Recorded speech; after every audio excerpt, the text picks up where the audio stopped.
Morning all of you. हम आज एक नया टॉपिक पे चर्चा करने जा रहे हैं। आज का हमारा टॉपिक है अमेरिका की क्रांति या अमेरिका का स्वतंत्रता संग्राम। आज हम अमेरिका की क्रांति के बारे में पढ़ेंगे। देखो, अमेरिका जो आज विश्व का शक्तिशाली देश के नाम से जाना जाता है, विश्व का सबसे शक्तिशाली देश अमेरिका, यही देश अमेरिका 18वीं शताब्दी में क्या था? इंग्लैंड का गुलाम था। अतः इंग्लैंड के गुलाम 18वीं शताब्दी में अमेरिका ने क्या किया? अपने आप को स्वतंत्र करवाने के लिए, इंग्लैंड के आधिपत्य से मुक्ति पाने के लिए जो आंदोलन या जो क्रांति की, उसे अमेरिका का स्वतंत्रता संग्राम कहा गया या अमेरिका की क्रांति कहा गया। देखो, अमेरिका जो आज विश्व का सबसे शक्तिशाली देश माना जाता है, यही देश 18वीं शताब्दी में इंग्लैंड का गुलाम था और अमेरिका के लोगों ने इंग्लैंड के आधिपत्य से मुक्ति पाने के लिए, अपने आप को इंग्लैंड के आधिपत्य से आजाद करवाने के लिए जो लड़ाई लड़ी, उसे अमेरिका का स्वतंत्रता संग्राम कहा जाता है। ठीक है। और अमेरिका का ये जो स्वतंत्रता संग्राम है, न तो गरीबी के विरुद्ध है, न ही सामंती अत्याचारों से मुक्ति के विरुद्ध है, ये अपने आप में एक विशिष्ट स्वतंत्रता संग्राम है। तो बात करते हैं हम इसी स्वतंत्रता संग्राम की। ठीक है। तो सबसे पहले हम बात कर लेते हैं अमेरिका के नामकरण की। तो देखो, अमेरिका जो नाम है, ये इटली के एक व्यक्ति अमेरिगो वेस्पुची के नाम पर अमेरिका का नाम अमेरिका पड़ा। ठीक है। लेकिन अमेरिका की खोज किसने की थी? अमेरिका की खोज का जो श्रेय जाता है वो स्पेन के कोलंबस को जाता है। स्पेन के व्यक्ति कोलंबस ने अमेरिका की खोज की। ठीक है। तो जैसे अमेरिका की खोज हुई, तो अमेरिका की खोज होने के पश्चात यूरोप के सभी देशों में प्रतिस्पर्धा मतलब लड़ाई होड़ शुरू हो गई कि मैं यहाँ पर अपनी व्यापारिक बस्ती लगा लूं, मैं यहाँ पर अपनी व्यापारिक बस्ती लगा लूं। ठीक है। तो ये जो होड़ शुरू हुई, इस होड़ में सबसे पहले इंग्लैंड ने 1605 में अमेरिका के वर्जीनिया नामक स्थान पर अपनी व्यापारिक बस्ती स्थापित की। ठीक है। तो देखो, अमेरिका की खोज होने के पश्चात यूरोप के सभी देशों में प्रतिस्पर्धा शुरू हो गई। किस चीज की? अमेरिका में अपनी व्यापारिक बस्ती बसाने की। और इस व्यापारिक प्रतिस्पर्धा में इंग्लैंड ने सबसे पहले 1605 में अमेरिका के वर्जीनिया नामक स्थान पर अपनी व्यापारिक बस्ती स्थापित की और जिसका नाम इन्होंने क्या रखा? James town. इस व्यापारिक बस्ती का क्या नाम रखा? जेम्स टाउन नामक नाम इस व्यापारिक बस्ती का रखा। इसके बाद यूरोप के विभिन्न देशों ने अमेरिका में अपनी बस्तियां स्थापित की। तो अमेरिका में क्या हो गया? 13 बस्तियां स्थापित हो गई। ठीक है। इन 13 बस्तियों की अगर हम बात करते हैं, तो प्रथम जो 5 बस्तियां हैं वो पर्वतीय और बर्फीली थी। यहाँ पर मत्स्य पालन का कार्य होता था, जहाज निर्माण का कार्य होता था। जबकि 4 जो बस्तियां थी उद्योगों की दृष्टि से उत्तम थी और यहाँ की भूमि क्या थी? उपजाऊ थी। इसलिए यहाँ कपास है, तंबाकू है, इस चीज की क्या होती थी? खेती होती थी। और बाकी की जो बस्तियां वो अनाज पैदा करने के काम में आती थी। ठीक है। तो अब क्या हो गया कि ये जो 13 बस्तियां स्थापित हो गई, इन 13 बस्तियों में जो रहने वाले लोग थे, उन्होंने क्या किया? 1776 में इंग्लैंड की, अमेरिका की इन 13 बस्तियों ने इंग्लैंड के विरुद्ध युद्ध की घोषणा कर दिया, इंग्लैंड के प्रति क्रांति कर दी। अब देखो, क्या कारण थे इस क्रांति के, उसके बारे में हम चर्चा करते हैं। तो देखो, पहला जो कारण माना जाता है वो माना जाता है इंग्लैंड के प्रति प्रेम का अभाव। देखो, इन 13 बस्तियों में जो लोग रहते थे, ठीक है, वो लोग असल में कौन थे? वो इंग्लैंड के लोग थे। ठीक है। इंग्लैंड की सरकार, इंग्लैंड का शासक था जेम्स प्रथम। इस समय इंग्लैंड का शासक था जेम्स प्रथम, जो बहुत ही अत्याचारी शासक था। ठीक है।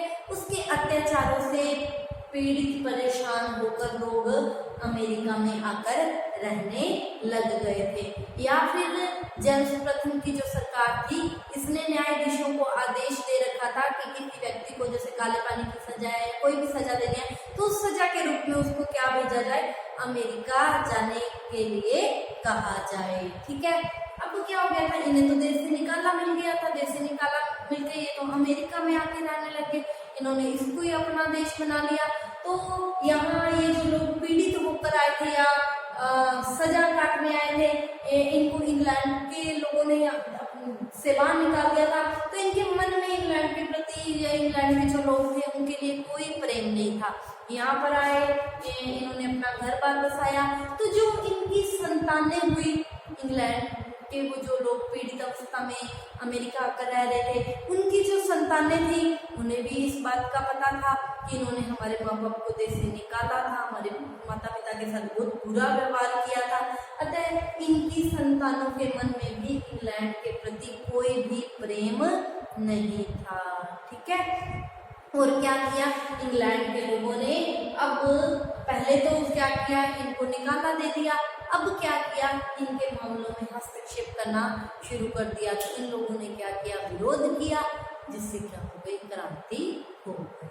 ठीक है, दूसरा जो कारण माना जाता है वो माना जाता है इंग्लैंड द्वारा नगण्य हस्तक्षेप। नगण्य मतलब धीरे धीरे, थोड़ा थोड़ा। देखो पहले तो क्या हुआ कि इन लोगों को सजा मिल गई, ये अमेरिका आ गए, है ना। अमेरिका आने के बाद इन्होंने अपना यहाँ व्यापार वाणिज्य शुरू किया। ठीक है, अपनी एक सामाजिक व्यवस्था बनाई, राजनीतिक व्यवस्था बनाई, अपनी आर्थिक व्यवस्था बनाई। जब ये लोग अपनी सामाजिक, राजनीतिक, आर्थिक स्थिति को सुधार रहे थे, अपना एक देश बना रहे थे, ठीक है, तो तब तो इंग्लैंड के लोगों ने इनका कोई साथ नहीं दिया। आए तो ये इंग्लैंड से थे, है ना, तो इनकी सामाजिक, राजनीतिक, आर्थिक व्यवस्था बनाने में इनको इंग्लैंड को सहयोग करना चाहिए था, लेकिन तब तो इंग्लैंड ने इनको कोई सहयोग नहीं दिया। लेकिन अब जब ये सुस्थापित हो गए, अच्छी तरह अमेरिका में स्थापित हो गए, इनकी भी एक राजनीतिक स्थिति थी, सामाजिक स्थिति थी, समाज था इनका, एक आर्थिक स्थिति थी, इनके देश का शासन चलाने के लिए एक राजनीतिक संस्था थी। ठीक है, तब बसाने में तो इंग्लैंड के लोगों ने कोई सहयोग नहीं किया। जब इनकी सुव्यवस्था स्थापित हो गई, इनका व्यापार अच्छा चलने लग गया, तो इंग्लैंड के लोगों ने यहाँ रहने वाले लोगों से क्या किया, कर मांगना, पैसा टैक्स मांगना शुरू कर दिया। ठीक है, तो इंग्लैंड के लोगों ने जब धीरे धीरे फिर क्या किया, इनकी राजनीति में भी हस्तक्षेप करना शुरू कर दिया, इनके सामाजिक रीति रिवाजों में भी हस्तक्षेप करना शुरू कर दिया। ठीक है, जब ये लोग बसे नहीं थे तब तो कोई साथ नहीं दिया, लेकिन जब ये सुव्यवस्थित हो गए, सुस्थापित हो गए, तो इंग्लैंड द्वारा इनके आंतरिक मामलों में हस्तक्षेप करना शुरू कर दिया, और उस हस्तक्षेप को ये बर्दाश्त नहीं कर पाए और इन्होंने इंग्लैंड के विरुद्ध क्रांति कर डाली। ठीक है, अगला जो पॉइंट है वो है नौ संचालन अधिनियम। ठीक है, नौ संचालन अधिनियम से तात्पर्य ये है कि अमेरिका क्या हो गया था, इंग्लैंड का उपनिवेश था। जैसे हम लोग भी क्या थे, इंग्लैंड के उपनिवेश थे, फिर बाद में हम गुलाम हो गए थे। उपनिवेश से तात्पर्य एक देश द्वारा दूसरे देश की आर्थिक स्थिति पर कब्जा कर लेना। जब राजनीतिक और सामाजिक दृष्टि पर भी कब्जा कर लिया जाता है तो क्या बन जाता है, गुलाम बन जाता है। अब इंग्लैंड ने क्या किया, अमेरिका की आर्थिक स्थिति पर अपना कब्जा करना शुरू किया, अमेरिका को अपना उपनिवेश बना लिया। ठीक है, तो देखो नौ संचालन अधिनियम की बात आ रही है, तो देखो अमेरिका क्या करता था, व्यापार करता था, पुर्तगाल से करता था और फ्रांस के साथ व्यापार करता था। ठीक है, और जो व्यापार था वो जलमार्ग के साथ करता था। नौ संचालन अधिनियम जैसे कि समझ ही आ रहा है, जलमार्ग के साथ क्या करता था, व्यापार करता था।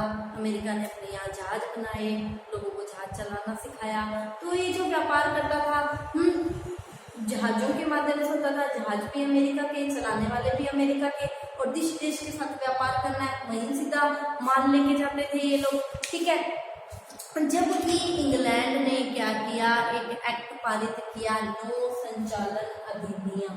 ठीक है, इस एक्ट के द्वारा क्या कहा गया कि अमेरिका जो निवेश है वो अगर दूसरे देशों के साथ व्यापार करता है तो व्यापार करने के लिए जो जहाज होंगे ये जहाज अंग्रेजों के होंगे, और इनको जो जहाजों को जो चलाने वाले व्यक्ति होंगे वो भी क्या होंगे, इंग्लैंड के ही होंगे।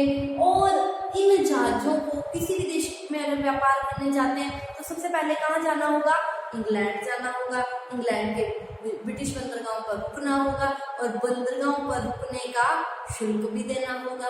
ठीक है, अब इंग्लैंड अमेरिका वासियों को बड़ा झटका लगा क्योंकि उनके जब खुद के जहाज है तो वो इंग्लैंड के जहाज क्यों यूज करें और उसका किराया और दें। जब चलाने वाले खुद के हैं तो वो क्यों ब्रिटिश लोगों का साथ ले और उसको भी इसकी एक राशि चुकाएं। और जिस देश के साथ व्यापार करना डायरेक्ट नहीं जाए, पहले ब्रिटेन होकर क्यों जाए, है ना, और वहां पर रुकने का शुल्क भी अदा करें। ठीक है, इससे क्या हो गया था कि ब्रिटेन के इंग्लैंड के व्यापारी तो क्या होते जा रहे थे, दलाल जो थे वो तो उन्हें तो कमाई का एक साधन मिल गया, है ना, उनकी तो आर्थिक स्थिति अच्छी होती जा रही थी, जबकि अमेरिका का व्यापार वाणिज्य क्या होता जा रहा था, चौपट होता जा रहा था। अतः अमेरिका वासियों ने इस नौ संचालन अधिनियम का विरोध किया।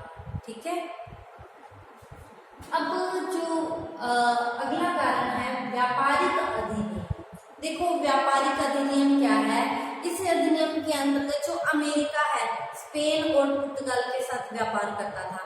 चावल, कपास, तंबाकू आदि अमेरिका में पर्याप्त मात्रा में होता था। ठीक है, और इन सामानों को ये पुर्तगाल और फ्रांस को सप्लाई करता था या बेचता था या निर्यात करता था। ठीक है, जबकि अमेरिका इंग्लैंड ने क्या किया, व्यापारिक अधिनियम पारित करके ये कहा कि अमेरिका एक इंग्लैंड से ही व्यापार कर सकता है और दूसरे देशों के साथ व्यापार नहीं कर सकता।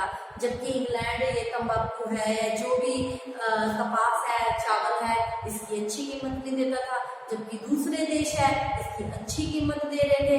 लेकिन ये अधिनियम जब पारित हो गया व्यापारिक अधिनियम, तो अमेरिका के लोग चाहकर भी फ्रांस और पुर्तगाल को सामान निर्यात नहीं कर सकते थे। ठीक है, जबकि इंग्लैंड इन वस्तुओं की कीमत नहीं देता था।